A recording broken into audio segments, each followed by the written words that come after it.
friends, myself Dr. Ankita Singh Chakotia, PhD in Biotechnology. Also, I have qualified CSI and HRM with All India Rank 103. आज हम बात करने वाले हैं classification of antibody की।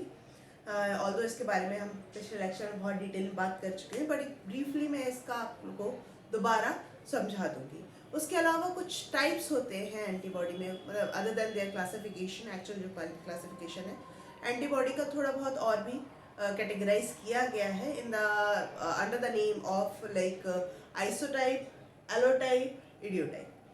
सो let's start with the classification. देखिए, हमें पता है कि जो एंटीबॉडी होती है ना, एंटीबॉडी इम्यूनोग्लोबुलिन है। इम्यूनोग्लोबुलिन प्रोटीन है जो कि ग्लोब्यूलर शेप्ड है, ठीक है, प्रोटीन होती है। और एंटीबॉडी जो होती है वो कुल 4 पॉलीपेप्टाइड चेन से मिलके बनती है, जिनमें कि एक जो टाइप होता है वो तो होता है हैवी चेन, ठीक है, comparatively larger in size, heavier in weight, and एक बेचारी होती है लाइटर चेन, ठीक है।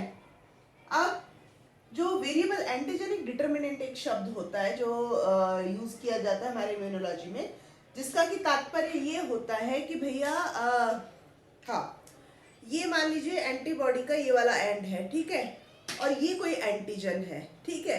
अब ये एंटीजन को डिटरमाइन, मतलब this part actually determine this antigen of this pathogen, ठीक है।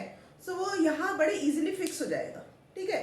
सो वी कैन से कि इतना जो पार्ट है ना, इतना पार्ट इस पूरे एंटीबॉडी का एंटीजेनिक डिटर्मिनेंट है, क्योंकि it determines the antigenic part of this pathogen. Got it?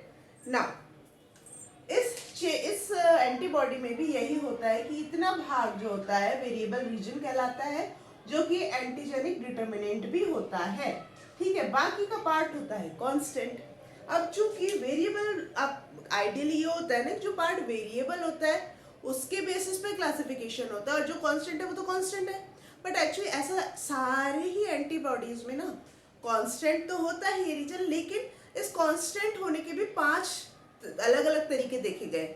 Like एक अलग तरीके से है, दूसरे में थोड़ा कुछ और वेरिएशन है, तो तीसरे में कुछ इस तरह से। तो टोटल करते करते कराते ना 5 जो टाइप्स देखे गए कांस्टेंट में as a constant region antibody में। तो इस बेसिस पे 5 तरीके से डिवाइड किया गया है, ठीक है।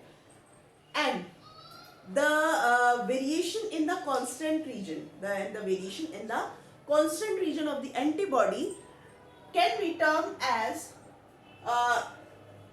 heavy chain isotype, ठीक है, heavy chain isotype। एंड जो लाइटर चेन में जो वेरिएशन देखे गए उसके बेसिस पे 2 भाग में बांटा गया है, कापा एंड डेल्टा। इसको हम कहते हैं लाइट चेन आइसोटाइप, ठीक है, लाइट चेन आइसोटाइप। बट क्योंकि हैवी चेन में ज्यादा वेरिएशन था, 5 तरीके की थी, तो उसके बेसिस पे एंटीबॉडी कैटेगराइज की गई, ठीक है, एंटीबॉडी कैटेगराइज की गई। And this further can be of 5 type again, as in case of gamma it is IgG, alpha it is IgA, delta के केस में इट इज IgD, म्यू के केस में इट इज IgM, एप्सिलॉन के case में it is IgE। And this class of the antibody is called as antibody isotype based on the heavy chain isotype nature. Further, these antibody can again classified into the sub isotype, ठीक है। IgG के case में, क्योंकि gamma में भी ना, gamma में भी थोड़ा 4 तरीके के वेरिएशन देखे गए हैं, Ig1, 2, 3 एंड 4। तो उस बेसिस पे इसको मतलब गामा 1, 2, 3 एंड 4, तो उस बेसिस पे IgG1, IgG2, IgG3 and IgG4 4 उसमें कैटेगराइज किया गया। Similarly in case of alpha region में भी, मतलब अल्फा हैवी चेन थी, मतलब कांस्टेंट रीजन, हैवी चेन का constant region of alpha cat type में 2 तरीके के वेरिएशन देखे गए, बहुत ज्यादा नहीं, तो 2 ही तरीके के देखे गए ब्रॉडली। तो IgA and IgA1 and IgA2, तो इस तरह से सब आइसोटाइप फॉर्म हुआ।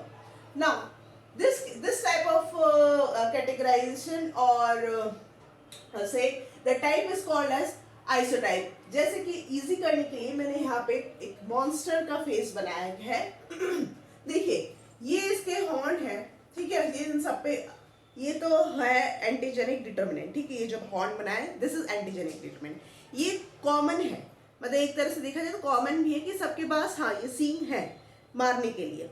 लेकिन जो वेरिएशन है, जो चेहरे में जो वेरिएशन है, ऑल्दो इसकी जितने भी लीनिएज होगी इससे या इस पे उत्पन्न जितने भी राक्षस होंगे वो इसी की जैसे दिखेंगे, इसी की जैसे उनके सींग होंगे, so they comes under this category.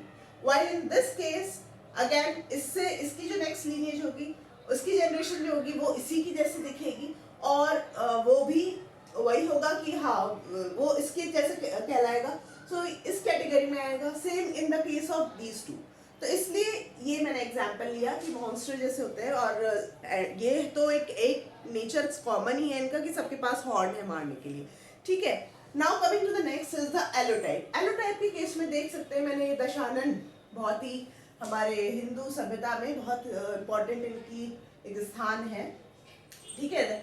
Dashanan का सर मैंने बनाया है जिसमें कि 10 अलग अलग फेस बनाने में, वैसे तो रिजेंबल देखा जाए तो एक जैसे ही लग रहे हैं, बट है थोड़ा सा वेरिएशन होता है, ठीक है, थोड़ा सा वेरिएशन होता है।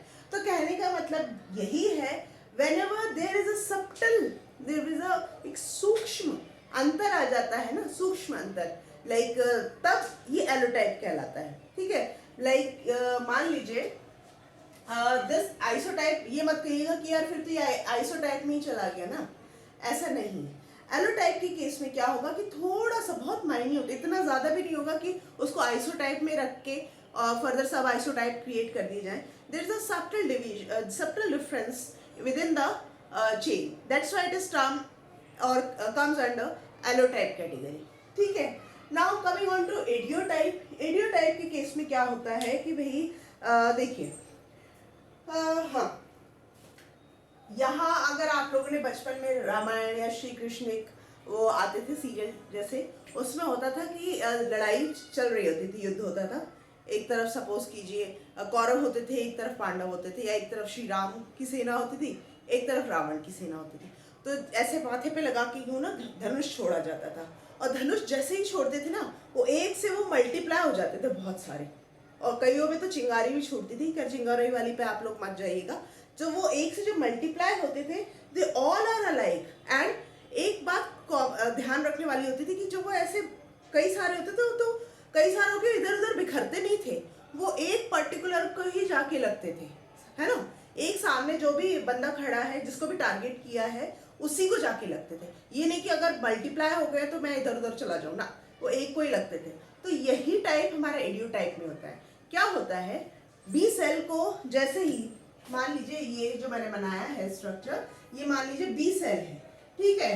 अब और ये है हमारा एंटीजन, ठीक है, एंटीजन है। अगर ये सामने जैसे ही आया ना, ये एक्टिवेट हो गया कि भाई अब मुझे तीर छोड़ना है, मतलब बी सेल हमारी एक्टिवेट हो गई कि अब मुझे एंटीबॉडी रिलीज करना है, एंटीबॉडी रिलीज करना है, और इस पर्टिकुलर एंटीजन के अगेंस्ट ही करना है। तो वेरिएबल एंटीजेनिक डिटर्मिनेंट वाला जो पार्ट होगा वो क्या होगा, इसके ही अगेंस्ट होगा। ऐसा तो है नहीं वो सबके लिए कर दी।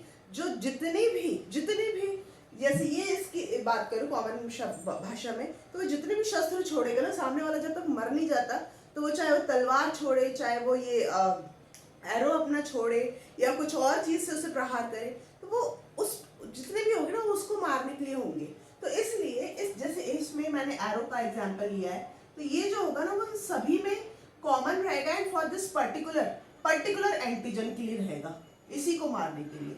So whenever a B cell get encounter with a particular antigen, so the antibody it release having a same type of variable region against that antigen, ठीक है। the antigenic determinant region होगा ना, that will be common against the same kind of antigen, although it's a common मतलब इससे बहुत ही general एक बात है हमारे इम्यूनोलॉजी, क्योंकि सेम ही होगा, ऑब्वियस सी बात है, एक टाइप के एंटीजन के लिए एक जैसे। लेकिन उस पर्टिकुलर टाइम पे जब बी सेल से ये हमारा एनकाउंटर हुआ है, बी सेल से जब ये एनकाउंटर हुआ है ना, उस पर्टिकुलर टाइम पे इसके ही अगेंस्ट जो रिलीज होते हैं जितने भी एंटीबॉडीज, उस पर सेम ये कॉमन होगा वेरिएबल रीजन। तो ऐसे एंटीबॉडीज को हम कहेंगे इडियोटाइप, ठीक है। So this is all about today's lecture. Antigenic determinant मैंने आपको बता दिया है क्या होता है, वेरिएबल रीजन के द्वारा बनता है। जो जिसको कि हम पैराटॉप भी कह सकते हैं, अगेंस्ट द एपिटोप। इसी तरह से क्या होते हैं हमारे एलोटिपिक डिटर्मिनेंट भी होते हैं। देखिए, antibody itself can work as antigen. मान लीजिए अगर मेरी एंटीबॉडी आइसोलेट करके मेरे सीरम से किसी रैबिट में इंड्यूस करी, एडमिनिस्टर करते हैं, तो that antibody work as an antigen for that rabbit immune system. या फिर रैबिट की अगर मेरे में डाल रहे हैं या किसी और एनिमल की डाल रहे हैं या with in the same species, अगर ह्यूमन टू ह्यूमन भी आप अगर ऐसा कर रहे हो ना, that will also work as antigen. तो एंटीबॉडी हमारी किसी और के लिए एंटीजन का काम कर सकती है with in the species and out of the species, ठीक है ना। तो ये एक कॉमन चीज है। और उस केस में ना टर्म अलग अलग होते जाते हैं, जैसे कि एंटी एलोटाइपिक डिटर्मिनेंट, ठीक है, एंटी इडियोटाइपिक डिटर्मिनेंट, ठीक है, एंटी आइसोटाइपिक डिटर्मिनेंट, ये शब्द यूज होते जाते हैं एज पर। जैसे अगर मान लीजिए आइसोटाइपिक है, मान लीजिए कि जैसे एक कोई किसी भी ए इंडिविजुअल में गामा 1 है, तो अगर मैं उसमें गामा 2 वाले में अगर मैं इंड्यूस करूंगी और उस गामा 2 बी में जब गामा 2 वाले जिसके पास गामा 2 है ओनली, वो क्या रेस करेगा, गामा 1 के लिए रेस करेगा, तो वो पर्टिकुलर एंटीबॉडी कहलाएगी anti isotypic antibody against this gamma 1 वाली या IgG1 एंटीबॉडी के अगेंस्ट। सेम एलोटाइप में भी होता है और सेम इडियोटाइप में भी होता है। So this is all about the today's lecture. हम आगे बात करेंगे एंटीजन, हेप्टेन वगैरह के बारे में। चलिए मिलते हैं आगे के लेक्चर्स के साथ। Till then stay safe and stay blessed. Bye bye.